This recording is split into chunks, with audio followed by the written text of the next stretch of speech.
नमस्कार दर्शक बंधु नुआ फिल्म अभिनय करेंगे बाबूशान महांती को कोनी पुओ तेबे चैनल को लाइक करूँ शेयर करूँ कमेंट करने सहित सब्सक्राइब कर दिंतु तेबे दर्शक बंधु वर्तमान समय रे 1.5 वर्षर समय हो जाए बाबूशान महांती को पुओ गुआन तेबे कलाकार भाव में प्रथम थर बॉलीवुड इंडस्ट्री डेब्यू करेंगे बाबूशान महांती को पुओ तेबे आपण मैंने जानिथिबे कि बॉलीवुड इंडस्ट्री जड़े जबरदस्त अभिनेता अटंती 2008 मसीह से निजर अभिनय क्यारियर आरंभ कर दर्शक बंधु प्राय 200 रु अधिक ओडिया सिनेमा अभिनय कर सारे बाबूशान निजर सुंदर अभिनय कारण सारा ओडिशार लोक मैंने बहुत अधिक भल पाइबा देइछंती आउ दमन फिल्म सफलता पर बाबूशान महांती ऊपर भल पाइबार वर्षा पजाड़ी हो पड़ी। बाबूशान एवं आगामी दिन मानक दुईटी नुआ प्रोजेक्ट उपर काम कर नजर आसी तेरे दर्शक बंधु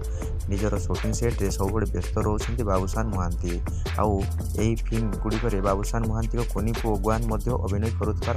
नजर आसबे ताहले अशोकपति बना जाउथबा आगामी दिन मानक गोटे फिल्म रे बाबूशान महांती पुओ को डेब्यू करा रही। फिल्म रे बाबूशान महांती पुओ शिशु कलाकार भाव नजर आसबे।